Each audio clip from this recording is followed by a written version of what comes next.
नमस्ते दोस्तों, ये रील मैं मीडिया के बंधुओं के लिए बना रही हूँ क्योंकि मैंने कुछ प्रोटेस्टर्स को जो कि गटर छाप, अनैतिक, अश्लील बिहेवियर सड़क पर बच्चों के सामने, बुजुर्गों के सामने, महिलाओं के सामने डिस्प्ले कर रहे थे, उसको नॉर्मलाइज करने से मना किया है कि we do not accept this in this society. हम लोग नहीं चाहते कि हमारे घर के बच्चों को कोई जो है अपनी अश्लील हरकतों से जो है टाइम से पहले सेक्सुअलाइज कर दे। हमारे घर के बुजुर्गों के सामने जो है हमें शर्मिंदगी महसूस कर, हम नहीं इस तरह का बिहेवियर एक्सेप्ट करते हैं, उसको नॉर्मलाइज नहीं होने देंगे। तो मीडिया जो है मेरे खिलाफ गैंगअप कर रही है और ये नहीं बताएगी कि जैसे स्काई रूट जैसे स्टार्टअप की मैंने कितनी बड़ाई की, हमारे देश के जेनजी जो हमें इतनी ऊंचाइयों पे लेके जा रहे हैं, नीट के छात्रों को मैंने खुद स्वयं जो है कितनी बधाई दी। और ऐसे बच्चे जो कि अपने परिवार की जिम्मेदारियां उठा रहे हैं, हमारी टीम में भी ऐसे बच्चे हैं, हमारे घरों में रिश्तेदारी में भी जेनजी भाई बहन हैं जो कि हमारे बड़े काम संपन्न करते हैं, लेकिन कुछ चंद फॉलोअर्स के लिए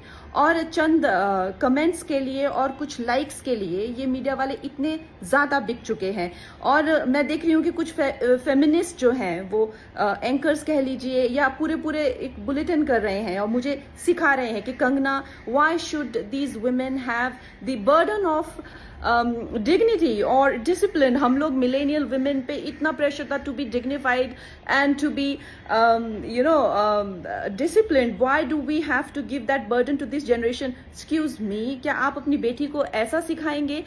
डिसिप्लिन में रहना या मर्यादाओं में रहना कोई चॉइस नहीं है। भौंडा प्रदर्शन तो हर कोई करना चाहेगा, लेकिन अगर आपको समाज में रहना है और संविधान के हिसाब से आपको चलना पड़ेगा, जिसका मतलब है कि आपकी आजादी वहां खत्म हो जाती है जहां मेरे नाक और कान शुरू होते हैं, तो आप भौंडे बनकर सिर्फ अपने कमरे में रह सकते हैं। बाहर आकर आप मेरे आराध्य, चाहे आपको मेरे माता पिता के लिए कोई सेंटिमेंट ना हो, मेरे घर के बच्चों के लिए कोई आपको भावना ना हो, उसका मतलब ये नहीं है कि आप उनको सड़क पर सेक्सुअल गालियां देंगे, उनके मान को हानि करेंगे। मेरे आराध्य, मेरे भगवान हो, चाहे मेरे नेता हो, प्रधानमंत्री जी से जो है लोग उनको एग्जाम बडी कहते हैं बच्चे, उनके साथ में कितने लोगों की भावनाएं, कोई उनको लीडर मानता है, कोई उनको दोस्त मानता है, कोई उनको परिवारजन मानता है, कोई उनको भगवान मानता है। उसी तरह से आप किसी की फीलिंग्स हर्ट नहीं कर सकते हैं। ये कोई कूल बनना नहीं है, ये एक बेसिक सिविक सेंस है और अगर आपको ये नहीं आती है तो आपको सीखना पड़ेगा।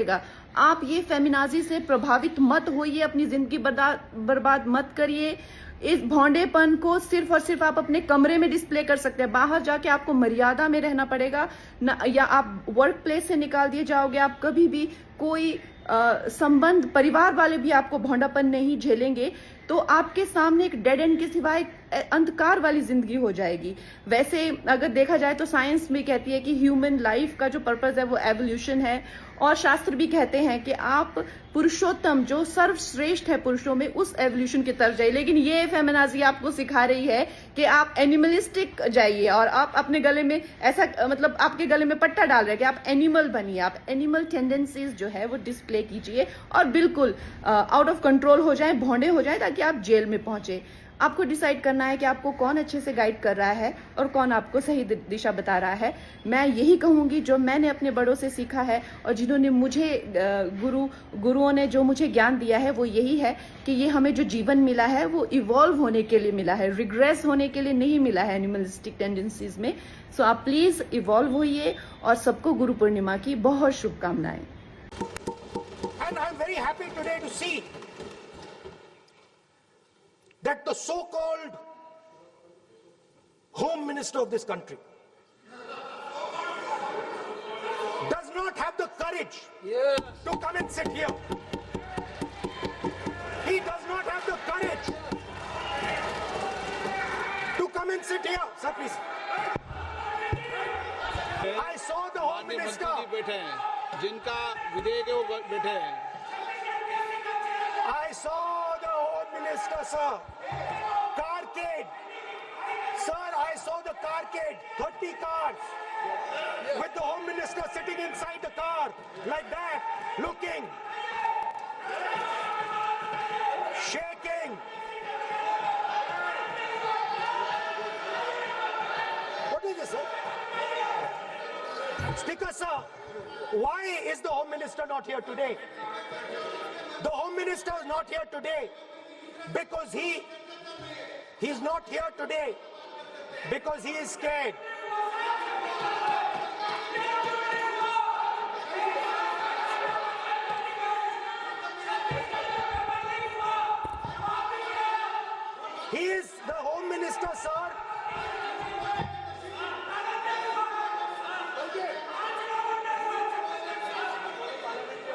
सर बैठ जाओ।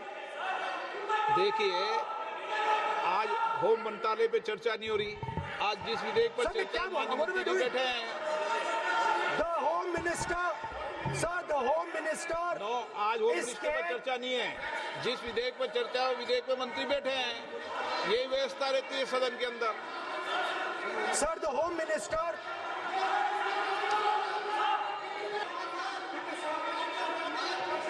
बोलो साहब।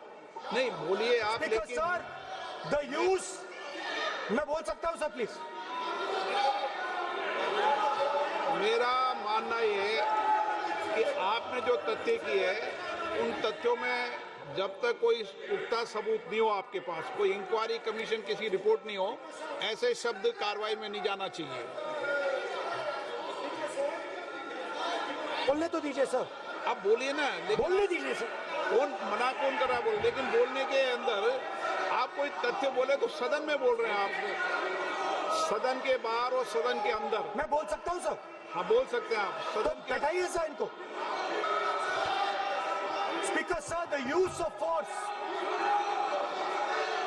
Of force can only B authorised by the Home Minister. No. It cannot be authorized either by the Home Minister or the Prime Minister. ऐसे नहीं चल सकता सर। ये हम बहुत एक गंभीर स्थिति में आए हैं। हम तो शुरू से कहा और हमारा रक्षा मंत्री ने भी अपील किया, Can I यहाँ शांति speak? सुनना चाहते हैं। Can I लेकिन speak? आप ये बताइए कि आप जो गृह मंत्री जी का नाम को लेकर के, आप गृह मंत्री जी का नाम को लेकर के आपने जो शब्द इस्तेमाल किया, जो आपने वक्तव्य दिया, इस बेसिस पे आपने कहा है, आप प्रूफ दिखाओ। आपको माफी मांगना होगा सर, ये इसको हम हल्के में नहीं ले सकते हैं। नहीं तो कल को कोई भी मेंबर उठ के कुछ भी बोलेगा। आज मैं कहूंगा कि राहुल गांधी जी ने किसी का मर्डर किया है, बोल सकते हैं क्या? नहीं, ये सर ये ठीक बात नहीं है। आप कैसा आपको ये पता चला और किस बेसिस पे बोल रहे हैं? आप पहले उसका ब्यौरा देना चाहिए, आप माफी मांगना चाहिए। ऐसा नहीं चलेगा, ऐसा नहीं चल सकता है। बहुत गंभीर मामला है, इसको हम हल्के में नहीं ले सकते। तो क्या हम ऐसे कह दें कि राहुल गांधी जी ने किसी का मर्डर किया, हम बोल सकते हैं क्या बिना मतलब का? कैसे बोल सकते हैं? ऐसा नहीं होता है सर। यहाँ जिम्मेदारी का साथ बोलना होता है और तर्क देना होता है। आपने स्टेटमेंट दे दिया है, लेकिन आप बताना पड़ेगा कि किस बेसिस पे आपने स्टेटमेंट दिया। देखिए माननीय प्रतिपक्ष के नेता, मेरा आपसे आग्रह है, एक मिनट आप विधेयक के बोलो और आप कोई भी तथ्य कोई भी बात कहें तो आप खुद इंक्वायरी कर खुद निर्णय की स्थिति में नहीं बने। ये आप विषय कह सकते हैं कि इस लाठीचार्ज की इंक्वायरी होना चाहिए, लेकिन आप किसी व्यक्ति विशेष, अखिलेश ने भी कहा आप इंक्वायरी की बात कर सकते हैं, लेकिन आप कहें कि नाम लेकर किसी का कहें, ये उचित नहीं है। Because ये उचित नहीं है, सदन की गरिमा के अनुकूल नहीं है। Sir, and our system is terrible. It's terrible, it's cruel. Lakhs and lakhs of rupees are taken from the poorest people. Everything has been privatized. Paper leaks. In one exam, something happens. In another exam, something else happens. Some people are allowed re-exam, some people are not allowed re-exam. Rampant privatization means private companies are checking exams, wrong papers are going. It's a brutal, terrible system. It's an extortion system. I said it in my meetings.